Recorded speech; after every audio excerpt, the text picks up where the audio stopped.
بسم اللہ الرحمن الرحیم۔ ایک شکستہ حال فقیر نے ایک مالدار شخص کے سامنے دستے سوال دراز کیا، مگر مالدار شخص نے فریاد رسی کرنے کی بجائے الٹا اسے جھڑکنا شروع کر دیا اور اسے خوب ذلیل کیا۔ فقیر کا دل خون خون ہو گیا اور جذبات میں اس نے کہا کہ شاید تمہیں بھیک مانگنے کی ذلت کا احساس نہیں۔ یہ جملہ سن کر مالدار شخص کو غصہ آیا اور اس نے اس فقیر کو غلام کے ذریعے دھکے دے کر نکلوا دیا۔ خدا کا کرنا یوں ہوا کہ وہ مغرور مالدار شخص کچھ عرصے کے بعد محتاجی کی حالت میں ہو گیا اور اس کے دوست رشتہ دار سب اسے چھوڑ گئے اور وہ اکیلا سڑک پر آ گیا، اور جس غلام نے فقیر کو دھکے دے کر نکالا تھا اسے کسی اور آقا نے خرید لیا تھا، اور وہ آقا بہت ہی نرم دل اور فقیروں کی فریاد رسی کرنے والا تھا۔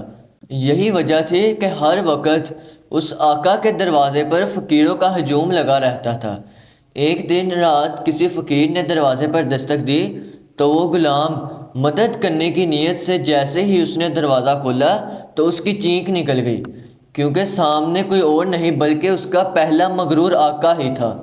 یہ حالت دیکھ کر غلام آبدیدہ ہو گیا اور اس کی مدد کر کے اپنے موجودہ آقا کے پاس پہنچا تو وہ آقا نے اسے پریشان دیکھا تو پوچھا، کیا تمہیں کسی نے تکلیف پہنچائی ہے؟ تو یہ سن کر اس غلام نے اپنے پہلے آقا کا سارا واقعہ سنایا۔